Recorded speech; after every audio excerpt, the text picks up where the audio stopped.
Pile à l'heure. Tu es si ponctuel, mon fils. Nous avons un rendez-vous, maman. Nous sommes attendus. Dans combien de temps partons-nous? Dans une vingtaine de minutes. Ne tardons pas trop. Ils ne vont pas lancer un avis de recherche, quand même. En outre, je ne suis pas du genre à arriver en premier. Tu sais que j'ai toujours adoré me faire désirer. Oui, il te faut un public nombreux pour être heureuse. Il me faut surtout un public exigeant. Et j'espère qu'il le sera ce soir. D'ailleurs, je ne sais absolument pas quoi me mettre. Une robe claire, gaie et printanière? Ou sombre et raffinée? Comment m'aimeront-ils, ces gens-là? Pourquoi dis-tu ces gens-là? Cette aimable société, je te prie de m'excuser. Ils aiment la discrétion et le bon goût, si tu veux savoir. Ah oui, l'éclat vient de l'intérieur, je sais, mon fils. Dis-moi, qu'est-ce qui me vaut l'honneur d'être invité ce soir? Est-ce toi qui aurais éprouvé le besoin de me présenter à ta nouvelle famille? Ou bien au contraire, cette aimable société a désiré voir le vieux cheval dans son numéro donner une fois encore une dernière représentation d'adieu? Pourquoi es-tu si agressive? T'en sais rien. Qu'en penses-tu de cette robe? Je la trouve très belle. Avec ça, je pourrais interpréter le rôle de ma vie. Maman, je te demande de ne pas jouer de rôle pour nous ce soir, ni tragique, ni comique. Je vais faire de mon mieux pour jouer le rôle de la maman parfaite qui est si fière que son fils ait réussi à s'introduire dans leur milieu, à fréquenter les hautes sphères de la société.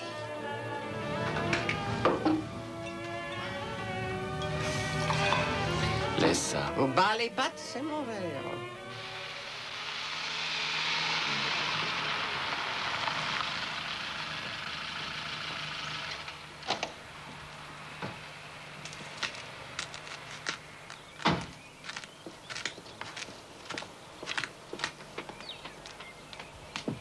Ah, vous ne vous arrêtez jamais. Toujours au travail, hein? C'est que je le sens bien quand je travaille dur dans le jardin. Ça me fait du bien. Dans ce cas, je vous souhaite de continuer comme ça. Entrez donc prendre une tasse de thé, monsieur. Non, merci, je m'en vais, je suis en retard. Vous devriez de temps en temps prendre un peu de repos, non? Pensez-vous, moi, le repos, je connais pas. Non.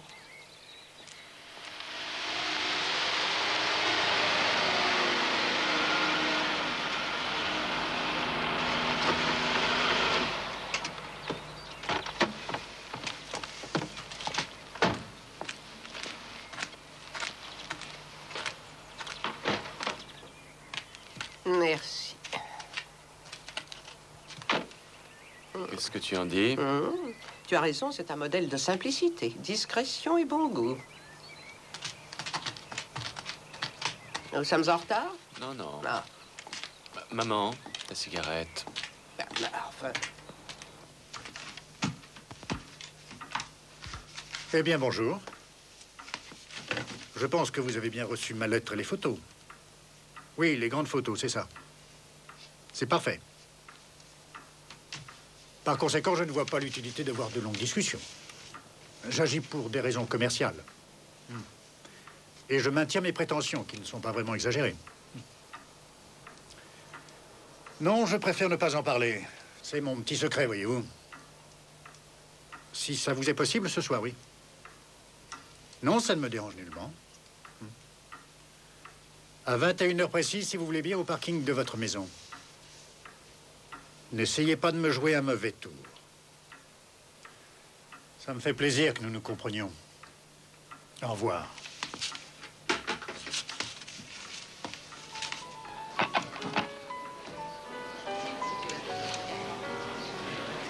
Vous m'avez surtout impressionné dans le rôle de la vieille dame. C'est très bien pensé et très bien senti. Je vous remercie pour votre merveilleux compliment, monsieur. Et je le pense vraiment. Maman, je Oui. voudrais te présenter Yvonne. Enchantée, madame. John m'a tout raconté sur les circonstances de votre rencontre. J'étais impatiente de vous connaître. Il vous l'a dit, j'espère. Il ne me dit plus grand-chose. Il oublie tout depuis quelque temps. Voilà mon fils, Roman. Mes hommages, chère madame. Il est, comment La dirais-je... brebis galeuse, l'original, l'idiot de la famille. Ma passion, mon vice, c'est de faire des mathématiques. Jeune homme, vous auriez pu choisir pire. Laissez-moi vous présenter les autres invités, chère madame. Voici Maître Martin, l'avocat de notre famille. Mes hommages, madame. Bonjour, maître.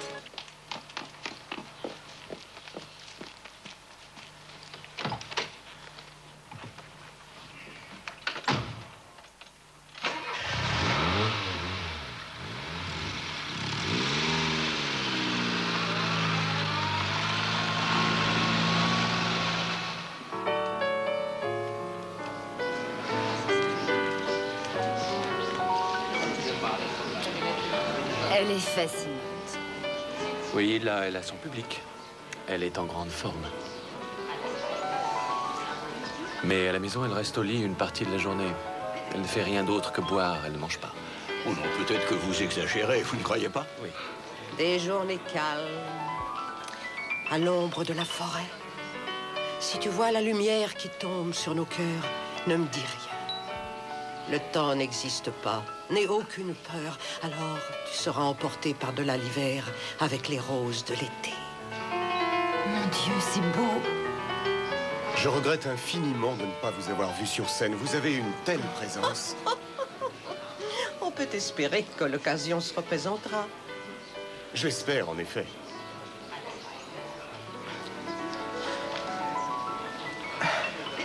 Il paraît qu'elle n'a pas joué depuis plusieurs années. Il semble qu'il y ait du scandale. Merci, Paul. C'est gentil, merci. Ça doit être tellement difficile d'apprendre toujours des textes nouveaux. Oui, oui, c'est extrêmement dur, c'est l'enfer. Mais c'est la loi de notre métier. Oh, oh, oh, mon grand-fils John est en train de me regarder avec tristesse. Non, je ne suis pas triste. Peut-être un peu inquiet. Allons donc faire un tour sur la terrasse. Il fait si doux dehors. Venez vite. Quelle merveilleuse idée. D'ailleurs, j'y ai fait installer un buffet. Tu bois trop, maman. Alors, mon fils, il me manque seulement 2 verres et ça ira.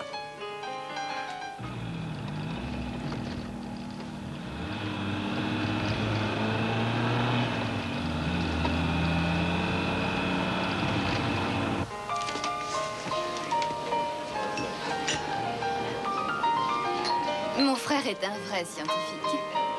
Un intellectuel, un théoricien. Il n'est pas capable de diriger une affaire. Et il n'en a aucune envie. Et John? Mon père fonde de grands espoirs sur lui, oui. Moi aussi, d'ailleurs.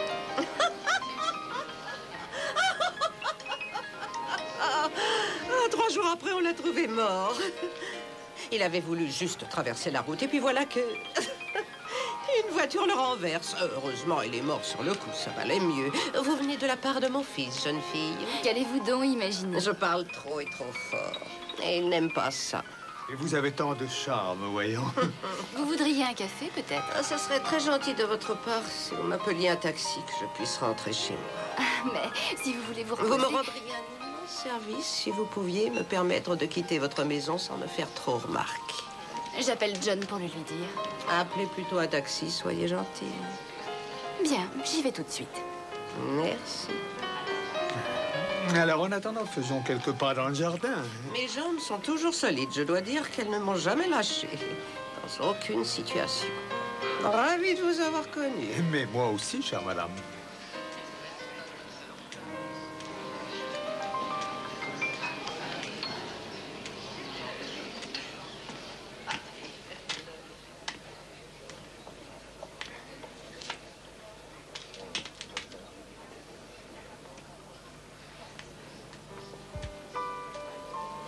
Oui, je voudrais une voiture à la Villa Danaos, s'il vous plaît.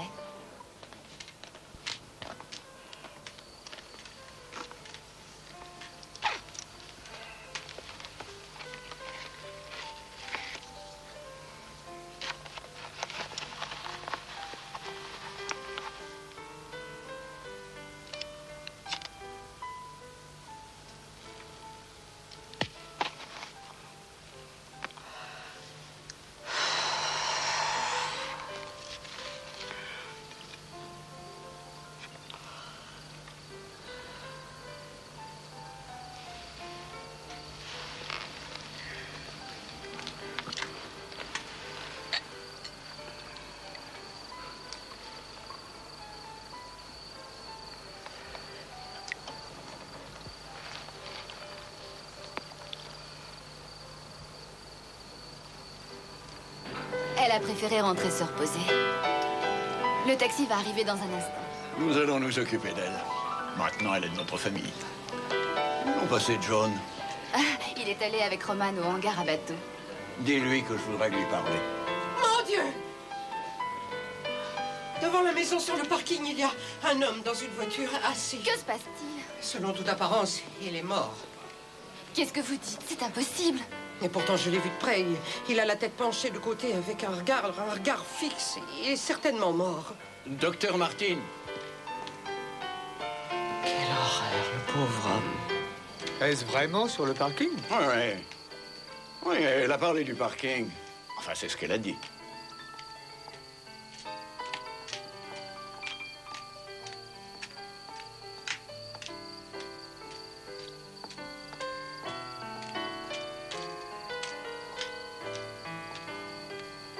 Rien.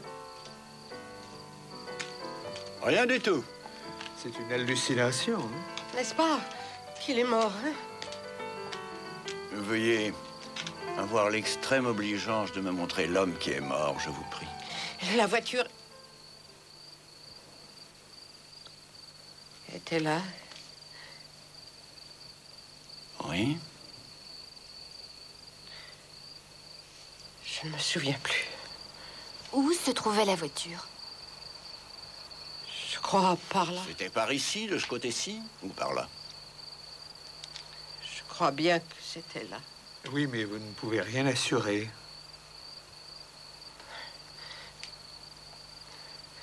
Non, non, rien. Le taxi est là. Pourtant, j'ai vu cet homme, je le sais. Oui, certainement. Allons, venez. Je vous conduis au taxi. Oui, mais il fait très froid tout à coup, c'est affreux. Excusez-moi, je vous prie. Oh, vous êtes tout excusé.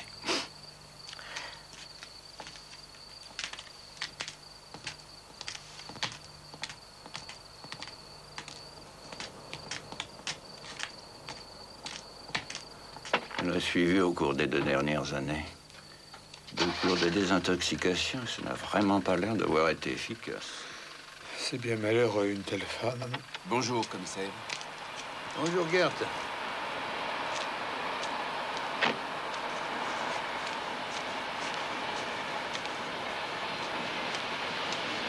Bonjour. Bonjour. Bonjour, Bana. Il y a longtemps que t'es là, toi? Oh, une vingtaine de minutes. Et où est le corps? Il est là-bas. Excuse-moi. Bonjour. Bonjour, monsieur Pester. Bonjour, Rex. Et messieurs, attention. Vous pouvez passer.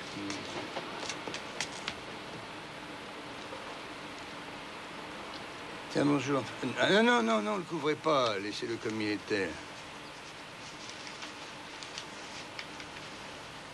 Le médecin l'a déjà vu? Oui, il fait son rapport. Et t'as ses coordonnées? On n'a rien trouvé sur lui. Ni papier, ni trousseau de clés, pas d'argent. Ouais, d'accord. Rien du tout.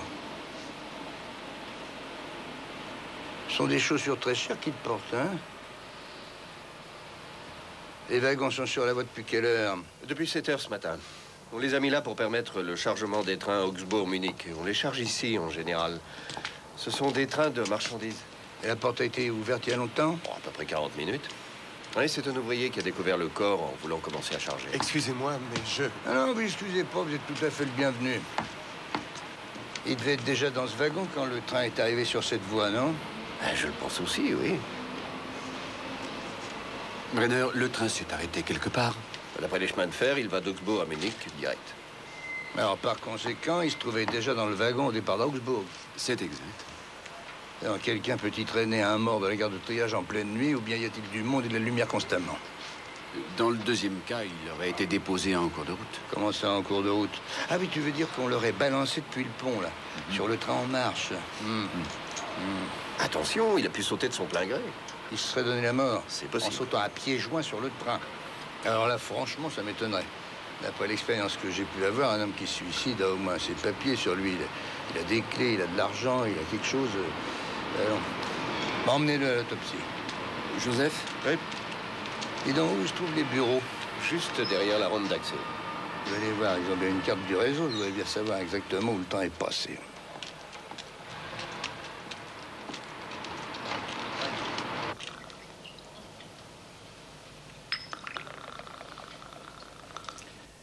À ta santé. Merci, Fritzi. Dis-moi, est-ce qu'il fait froid ici ou alors c'est moi qui n'arrive pas à me réchauffer? Ah, dehors, il fait 23 degrés. Ah, bah, alors c'est que ça vient de moi. Tu me fais un petit sandwich? Ouais, jambon, fromage ou saucisson? Comme tu voudras.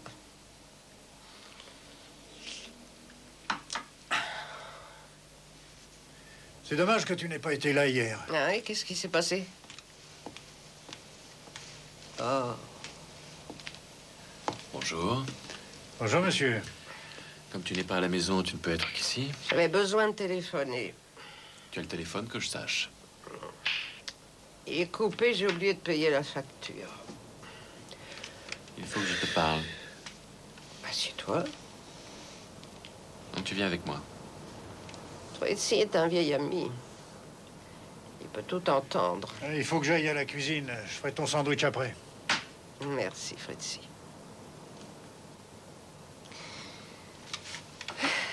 Alors?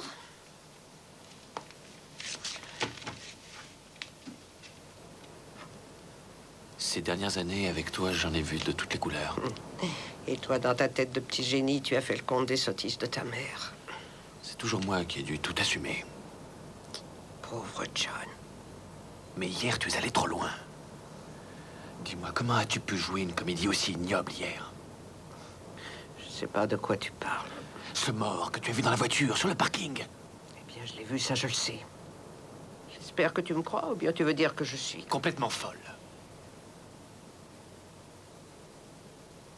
Comment peux-tu oser me dire cela? Dans quelle situation tu m'as mis? Tu m'as fait honte. Parce que tu avais trop bu, comme d'habitude. Oh, autrement, je ne supporte pas ces gens-là. Pourquoi? Parce que...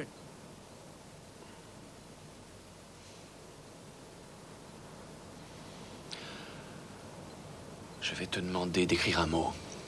Une lettre. Pour t'expliquer. Pour t'excuser. Tu veux que je leur dise que j'ai vu un fantôme dans ma folie avinée? C'est la pure vérité, maman. Rien n'est moins sûr. Ah, mais je ferai ça pour toi. Tu as besoin de ces gens-là, mon fils.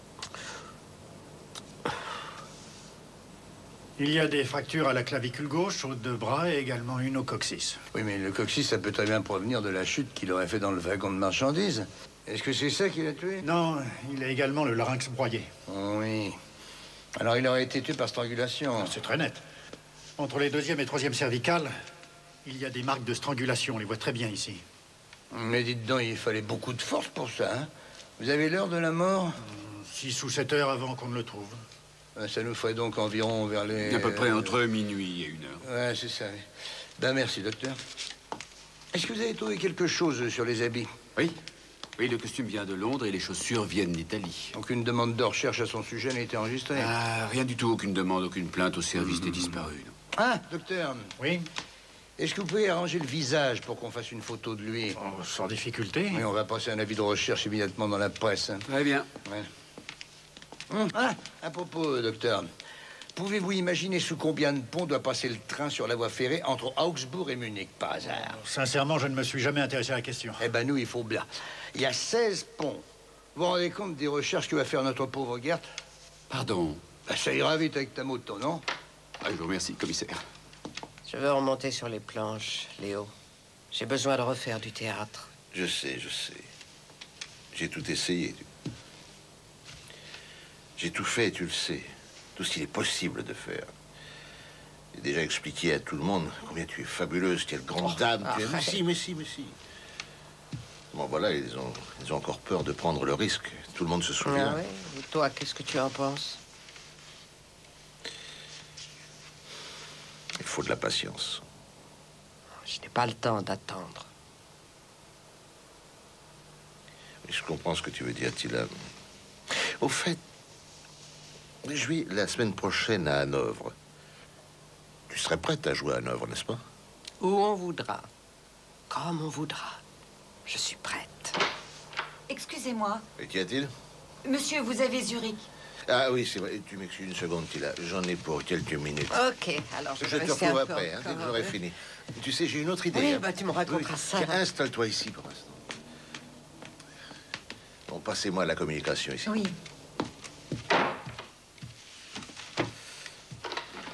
Regarde. Oh, te voilà, ma chérie. Ça fait si longtemps. Comment ça va? Oh, il ne vous oublie pas, je le sais. Il vous apprécie, il vous aime. Oui, tout le monde m'aime. Un café? Volontiers. 3 cuillères à café pour une tasse, c'est cela? Oui, 3 cuillerées, c'est cela. Et c'est que je me souviens de vos préférences, vous voyez. Ça me fait vraiment plaisir.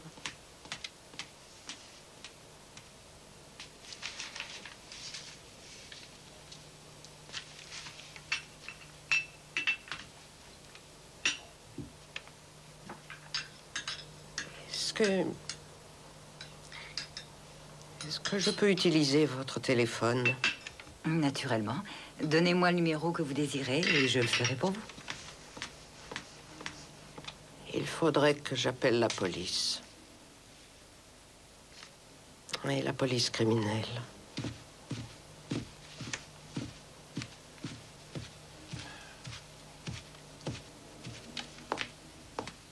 Dunhouse. Bonjour, monsieur. Police criminelle. Je m'appelle Custer. Oui, bonjour, monsieur. C'est mon collègue, monsieur Hyman. Entrez, je vous en prie. Merci. Veuillez appeler mon fils et ma fille, s'il vous plaît. Ça ne vous dérange pas? Oh, pas du tout, au contraire. Installez-vous.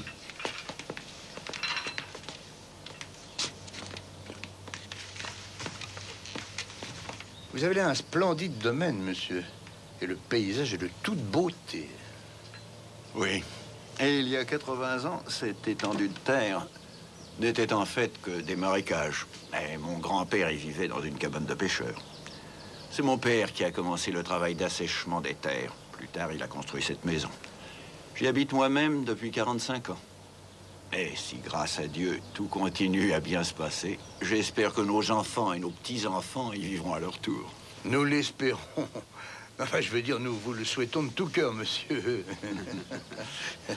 Alors, j'en viens à la raison qui m'amène. Connaissez-vous cet homme, monsieur? Non, je ne l'ai jamais vu de ma vie. Cet homme a été tué dans la nuit de samedi à dimanche. Pas loin d'ici, dans la région. Et nous pensons même sur vos terres.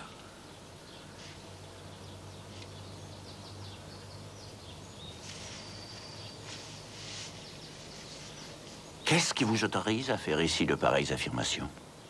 Nous avons le témoignage de quelqu'un qui dit que l'homme a été vu dans le cours de la nuit, devant chez vous, sur le parking, mort. Nous savons qu'il était au volant d'une des voitures et qu'il était mort. Je suppose que le témoin dont vous parlez est une femme qui faisait partie des invités. Je veux dire Madame Tilla Malvin. Oui. Oui, cette dame nous a permis de donner son nom. Madame Malvin, sans vouloir aucunement porter un jugement sur son attitude, était en état d'ivresse. Et d'ailleurs, entre-temps, elle m'a écrit une lettre pour exprimer ses regrets. Et s'excuser pour son comportement de l'autre soir. Lorsque Madame Malvin a vu par hasard cette photo dans le journal du matin, elle a été certaine que ce qu'elle a dit l'autre soir était vrai. Et qu'il s'agit donc de l'homme qu'elle a vu derrière le volant de la voiture. Sur le parking, mort. Mais que nous veut cette femme? Pourquoi ne nous laisse-t-elle pas tranquilles? Cette dame avait vu quelque chose d'horrible et elle nous en a fait part. C'est tout à fait son droit. Mon fils, ma fille, ce sont les messieurs de la police criminelle. Bonjour, mademoiselle, bonjour, monsieur. Bonjour. Bien, veuillez vous rasseoir. Je ne veux pas vous interrompre plus longtemps. Oui, je viens juste de montrer à votre père cette photo. Qu'est-ce que vous pouvez me dire à ce sujet-là? Voilà donc l'homme qui a joué au fantôme ici l'autre soir. Vous le connaissez? Absolument pas. Non, je ne le connais pas. Eh bien, vous voyez, nous ne sommes d'aucune utilité. Détrompez-vous, monsieur Dunhouse. Veuillez nous communiquer les noms et adresses de tous les invités qui étaient présents l'autre soir à votre réception, ainsi que le nom de vos employés. Ça ne me dit rien du tout que mes amis soient mêlés à cette lamentable histoire. Bien, je vais m'en occuper. Merci, monsieur. Est-ce que vous avez posé toutes vos questions? Non, mais ce sera tout pour aujourd'hui. Cette Madame Malvin est une comédienne. Vous le saviez? Oui, j'ai déjà vu jouer au Théâtre National, et très bien. Vous savez qu'elle boit?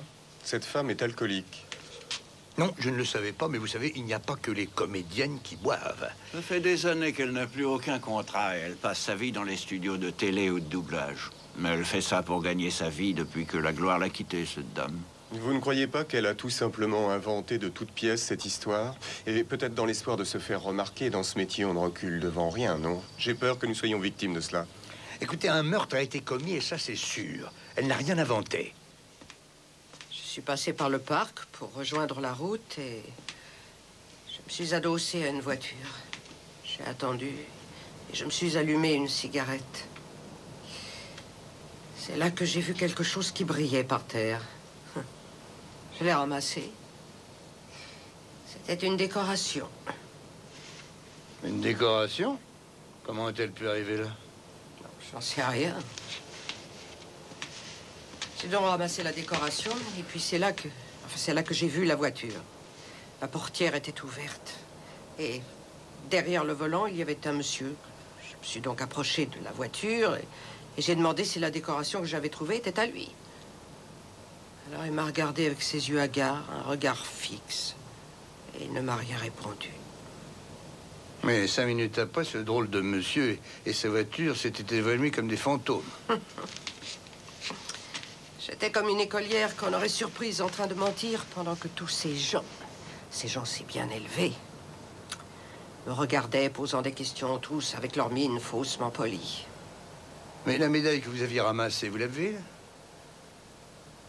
Oh, ma foi, j'ai dû la laisser tomber dans l'énervement. Ah, mais ça, c'est dommage. Oui. Oui, ça aurait pu être un indice intéressant. Mais est-ce que vous pourriez me décrire la voiture où vous avez trouvé le mort derrière le volant?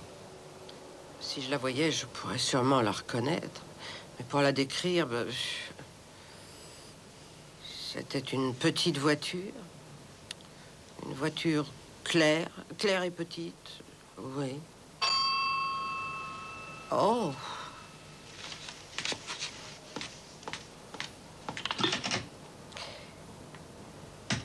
Oui, c'était une petite voiture. Ah, Madame Malvin, ça va être compliqué de faire une déposition valable avec vos souvenirs, j'en ai bien peur. Et avec ça, je suis alcoolique. Ça, tout le monde a dû vous le dire. Je ne me permettrai pas de porter un quelconque jugement là-dessus. Car vous savez qu'il s'agit d'une maladie. On boit autant dans tous les milieux, vous savez. Mais il faut savoir que ça peut avoir des conséquences extrêmement graves. C'est la raison pour laquelle je veux qu'on sache que je n'ai pas inventé cette histoire. Vous comprenez? Je veux prouver que je n'ai pas perdu la raison. Je le fais pour moi et aussi je le fais pour mon fils. Ah oui, parce que c'est votre fils qui vous a amené à la maison des Strandberg pour assister à cette réception. Oui. Mais c'était une mauvaise idée. Et comédien, lui aussi? Non, il est expert dans les affaires du bâtiment et d'immobilier. Il ne vit pas de la même manière dont je vis. Il est bien tranquille. Il est très prudent, très raisonnable. Mais c'est le seul qui soit auprès de moi dans ma vie. Maintenant, vous craignez par-dessus tout qu'il ne parte? Le pont d'après Starnberg, sur la ligne d'Augsbourg-Munich, n'est-ce pas, est ici, à Oldung. Combien de kilomètres de Starnberg à Oldung? 32 kilomètres. Oui, alors ça devrait faire, en voiture, 20 minutes aller puis 20 minutes retour. Je ne peux pas imaginer qu'un des invités ou qu'un des hôtes ait pu quitter la réception aussi longtemps. Ça, on l'aurait remarqué.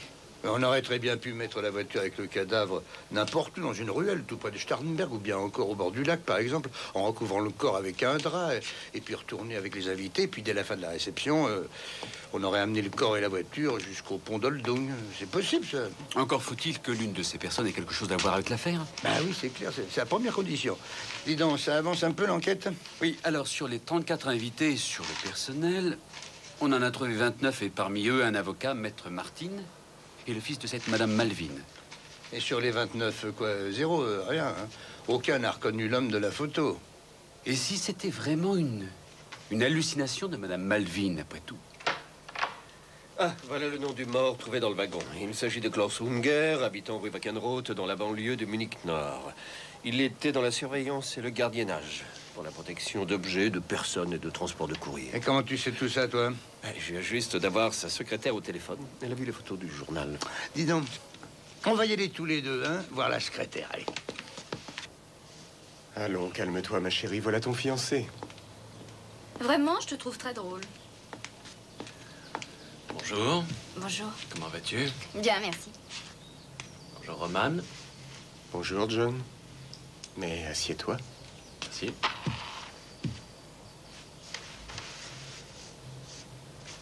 John, j'ai une drôle de nouvelle, mon vieux. Yvonne vient de prendre la grave décision de laisser tomber son cher régime et de faire la fête maintenant. Elle a mangé à midi un ragoût avec au moins 2 pommes de terre et en plus, elle a pris 2 cuillerées de sauce. Et monsieur n'arrête pas de se moquer de moi. Ce soir, chez Sibert, il y a une soirée tasse de vin. J'ai réservé une table au cas où on voudrait y aller. Ah! C'est une excellente idée. Oui, oui, ton fiancé est un homme charmant, très conciliant.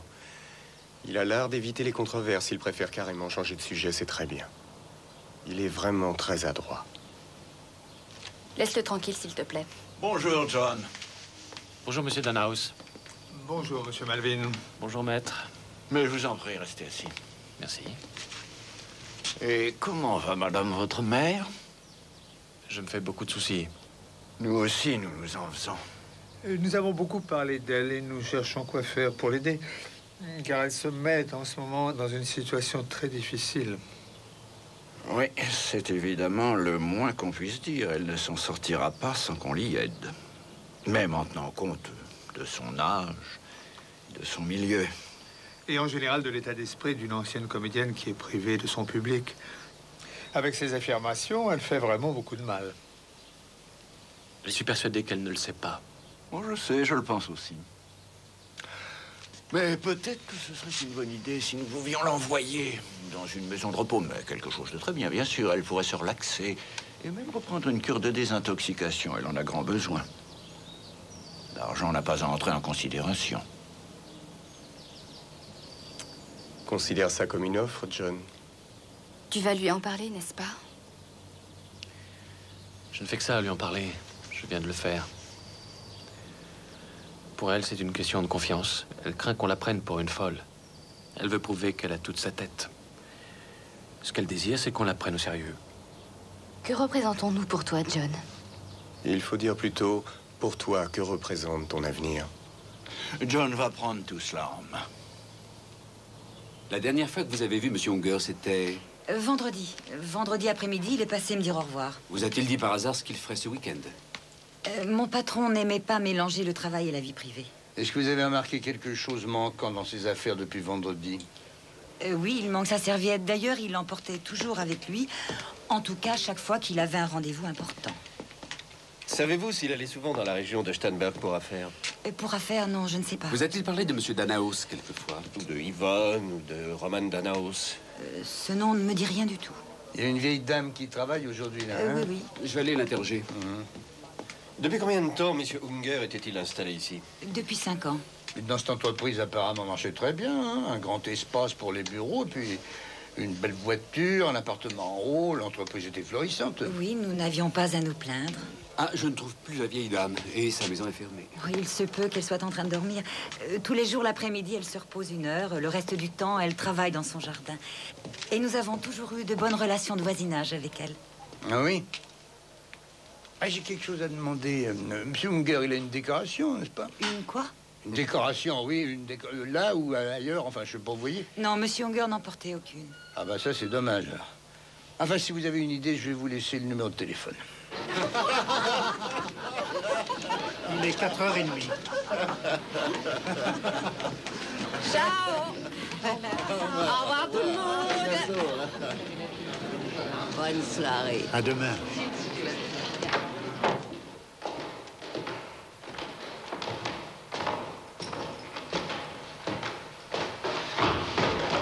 Ah, bah, revoilà des façons.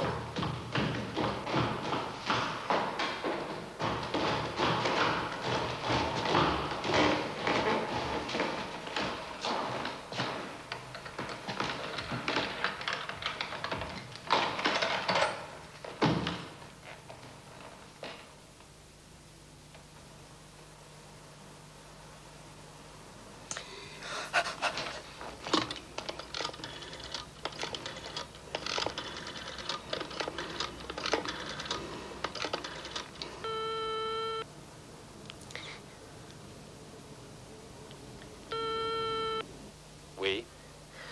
John, c'est vraiment affreux. Qu'est-ce que tu as encore vu cette fois, maman? John, pas pitié, tu dois me croire. Je viens de voir une chose horrible. Il y a une femme, elle est morte. Alors, tu recommences. Tu as encore bu.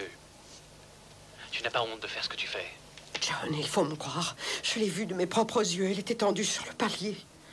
Au moins une fois, aide-moi. J'ai peur, John. Reste chez toi, j'appelle la police. Oui.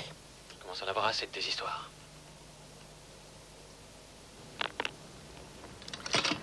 Je te comprends.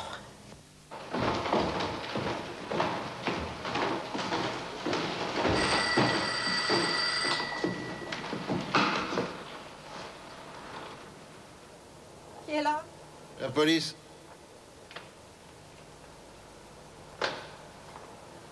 Bonsoir. Il est arrivé quelque chose ici?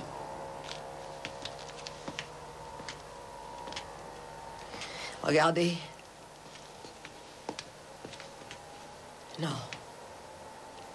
Non.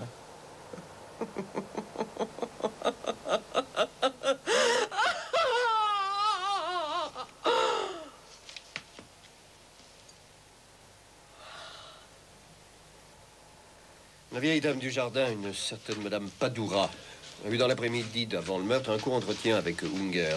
Elle se souvient qu'il lui a refusé une tasse de thé en disant qu'il avait affaire. D'après ce qu'elle a dit, c'était un homme sérieux et très poli. Vous avez regardé les papiers de l'affaire? Tout d'abord, il y a les dossiers des clients à qui il envoyait ses gardiens, des grands magasins, des antiquaires, des bureaux, et également de riches particuliers qui avaient besoin de ses services. Si vous avez comparé la liste des clients avec celle des invités de la soirée à Sternberg, celle des hôtes et celle des employés de la maison... Il n'y a absolument aucun rapport entre eux. Oui, bien sûr, mais oh, ça aurait été trop beau, hein.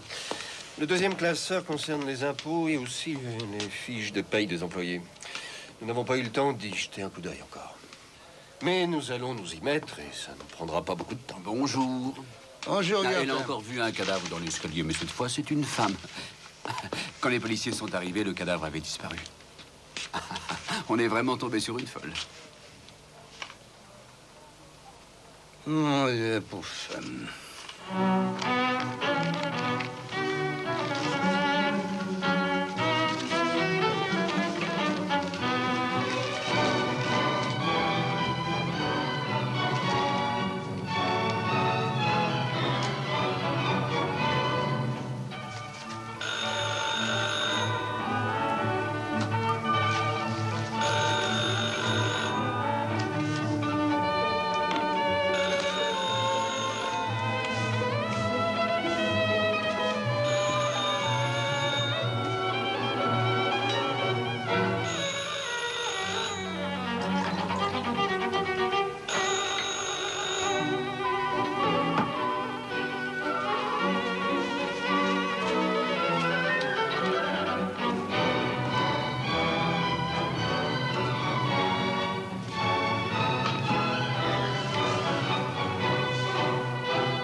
Madame Malvin, ouvrez la porte.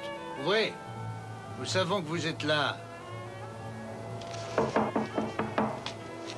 Madame Malvin, voyons, ouvrez la porte. Bah, faut qu'on entre. Allez, va me chercher le concierge, toi. Hein.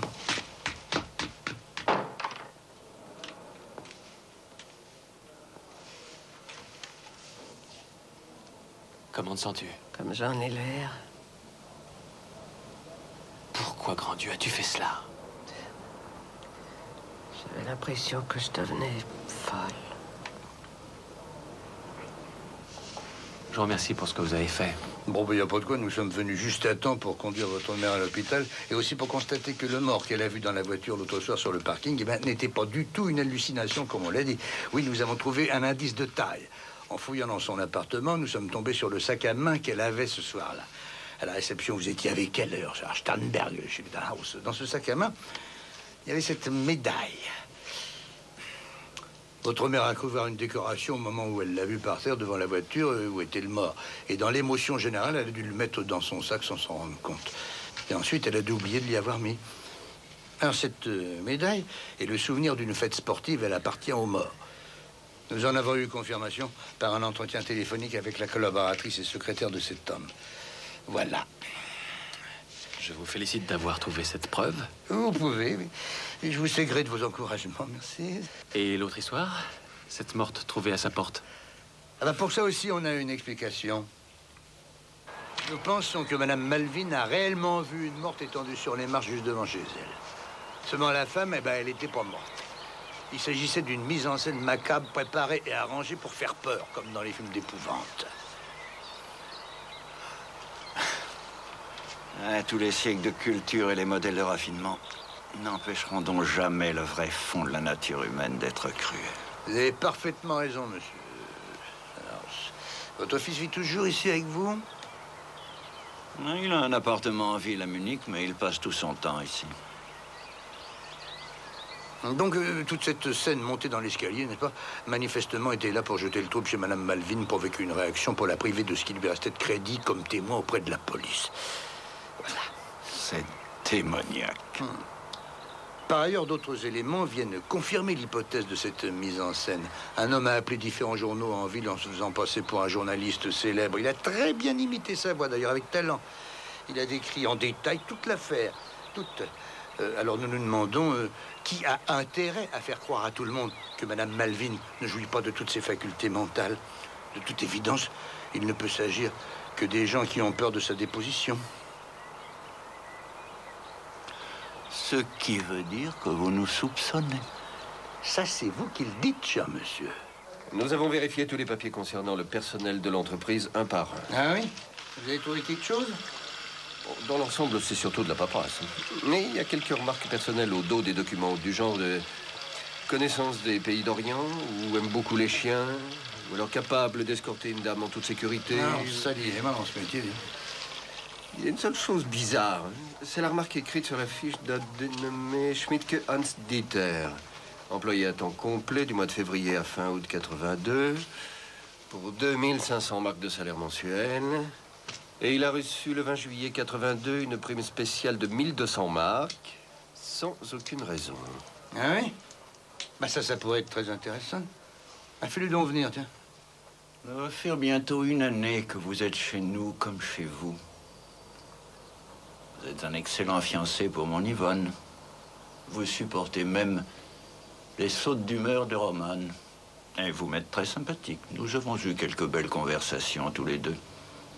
En plus, comment dire, la confiance que je vous porte va infiniment plus loin qu'une relation de salon. Elle s'est développée avec le temps. Alors voilà ce que je veux vous dire. Au bout d'un certain temps, on se fatigue à la longue d'avoir toutes les responsabilités sur les épaules et d'être seul à les assumer. Je ne suis pas très bien votre pensée. Je vous parle d'avenir. Et je pense à l'avenir de ma société, mais il s'agit aussi du vôtre, John. J'ai l'intention de vous confier d'importantes responsabilités dans mon affaire. Il s'agit d'un poste important. Votre confiance m'honore. J'aimerais vous charger de la création d'un bureau au Canada. Je veux que vous partiez là-bas le plus rapidement possible. Mais enfin, pourquoi au Canada? C'est au bout du monde. Le Canada est un immense pays et il offre des chances aux gens ambitieux. Et Yvonne? Elle ne viendra pas avec moi? Nous avons décidé de nous fiancer. Ne vous inquiétez pas d'Yvonne, je lui ai parlé. Elle ne veut en aucun cas faire obstacle à votre carrière. Elle est d'accord pour que vous partiez. Vous êtes libre.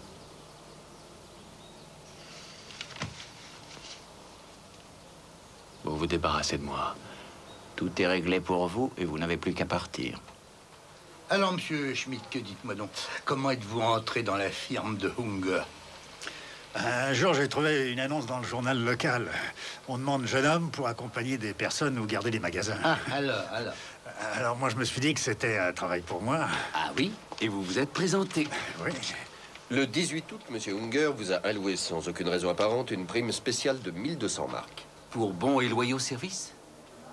Oh, vous savez, ça fait si longtemps. Ah non, monsieur Schmidt, que 1200 marques.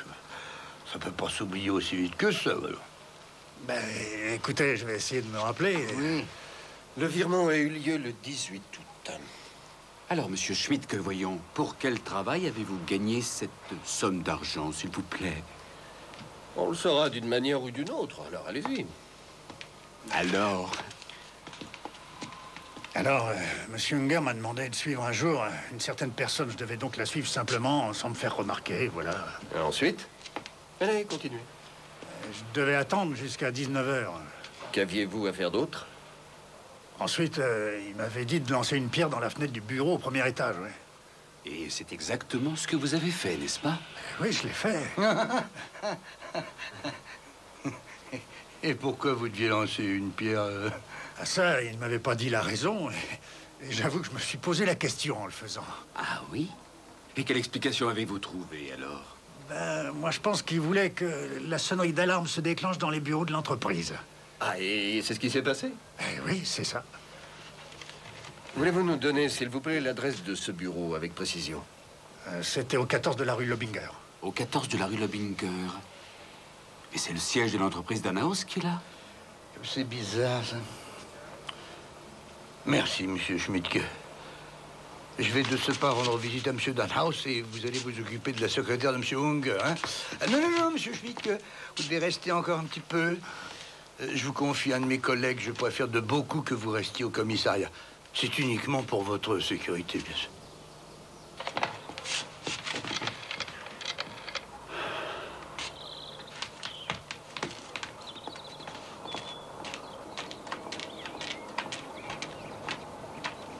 Bonjour, madame Badoura.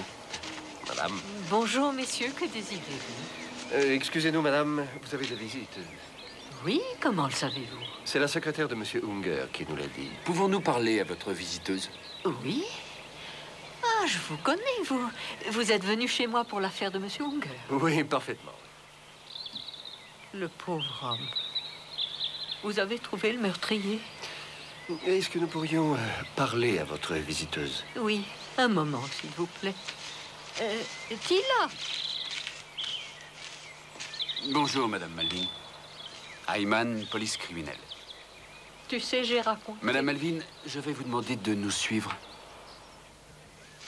C'était le 16 août. Oui, c'est ça, le 16 août. J'avais emporté des dossiers à la maison et je m'étais installé dans mon cabinet de travail pour être plus au calme. Un peu après 19h, j'ai entendu la sonnerie du téléphone. C'était la police qui voulait me prévenir qu'au siège de nos bureaux, dans la rue Lobinger au 14, la sonnerie d'alarme était déclenchée. On me demandait de venir immédiatement. Alors, qu'est-ce que vous avez fait? Je me suis rendu à Munich, mais heureusement, il ne s'agissait pas du tout d'un cambriolage. Mais une des vitres avait été brisée par une pierre. Une méchante farce, un gamin, sans doute. Une méchante farce, oui. Il s'agit sûrement de bien autre chose. Monsieur le commissaire. Oui. Excusez-moi, monsieur Danaos. Bonjour, monsieur. Bonjour. Nous avons amené madame Malvin.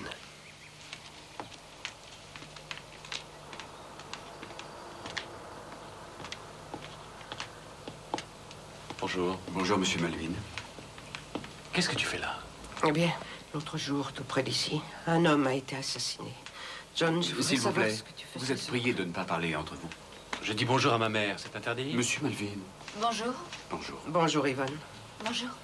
Chère madame, j'aurais préféré que nous nous revoyions dans d'autres circonstances. J'ai déclenché quelque chose, je ne me doutais pas que ça nous mènerait si loin. Eh bien, asseyons-nous.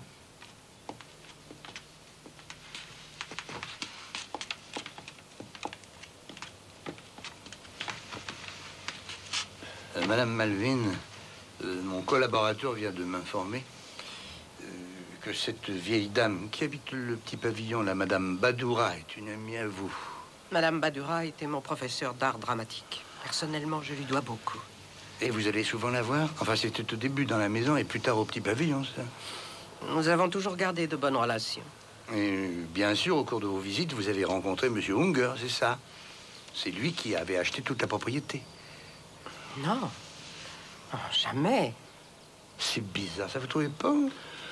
Excusez-moi de vous interrompre, mais je ne crois pas que Madame Malvin ait à voir avec le meurtre, en aucune manière. Non, voilà. Il y a à peu près 15 jours, j'ai reçu 2 lettres très brèves, sans signature, sans expéditeur. Dans la deuxième lettre, il y avait aussi quelques photocopies de documents. Apparemment, quelqu'un avait pénétré au siège de mon entreprise et on avait photocopié ces documents. Le correspondant anonyme demandait qu'on lui verse 5 millions comme condition de la restitution de ces précieuses copies. À défaut de quoi, il vendrait ce matériel à une autre entreprise concurrente. Ça se fait assez souvent. Et précisément, le jour où a eu lieu la réception, il a téléphoné le matin en me demandant si l'argent était là, s'il pouvait venir. Je lui ai dit qu'il pouvait venir, en effet. Et il est venu? Oui. Oui, il est venu. Maintenant, c'est John qui va raconter la suite. Alors, John, voilà une occasion de faire preuve de courage. Eh bien, John. Cette Madame Badoura, le professeur d'art dramatique. Elle avait décidé de vendre sa maison. Elle l'a dit à ma mère et... Bon, ma mère m'a demandé d'aider la vieille dame. Connaissant l'immobilier, j'étais en mesure de faire une expertise concernant la valeur réelle de la maison de la vieille dame.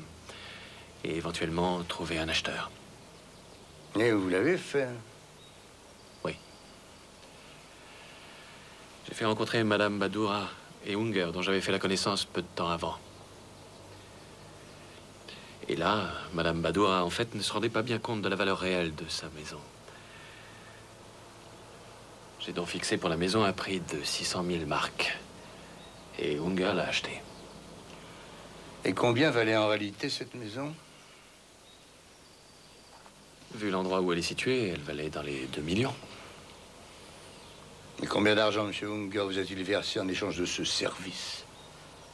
400 000 marks. Comment as-tu pu faire une chose pareille? Je suis ton fils, maman. Et comme cette affaire avait parfaitement bien marché, alors Monsieur Unger est revenu avec une deuxième proposition. Oui.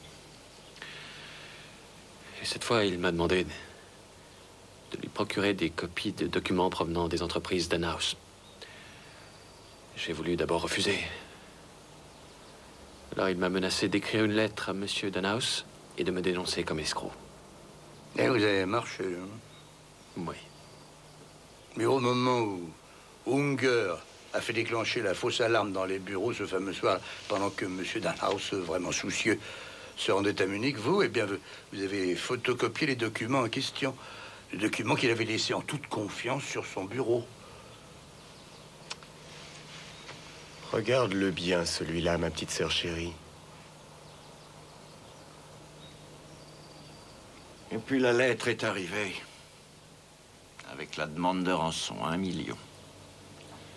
J'avais le sentiment que John était dans le coup, car il était le seul à avoir accès à mon bureau dans notre maison, quand j'étais absent, comme par exemple pour aller à Munich. J'aimais beaucoup John, car ma fille l'aimait. Je voulais lui laisser une chance. Et d'ailleurs, en effet, il m'a rendu ce matériel par la suite. Il ne voulait pas me dire de quelle façon. Il avait récupéré ses documents et de mon côté, je n'ai pas voulu insister outre mesure. En effet, j'ai attendu au parking. Alors Unger est arrivé. J'ai commencé à parler beaucoup. Je l'ai supplié. Je lui ai dit que je paierais une partie de la somme avec mon argent. Mais il s'est moqué de moi. Alors vous vous êtes mis en colère et vous l'avez étranglé. Vous reconnaissez les faits? Oui. Monsieur Melvin, votre maman a bien vu le corps, mais personne ne l'a compris. Et pour éliminer le reste de confiance qu'on pouvait avoir en elle, vous avez donc organisé cette scène devant la porte de chez elle, avec des personnes que vous aviez payées, voilà. Et à qui vous avez fait croire qu'il s'agissait d'une farce. Mais seulement elle était vraiment mauvaise, cette farce. Je vous arrête, monsieur Melvin. Tu es un misérable ordure! Espèce de salaud!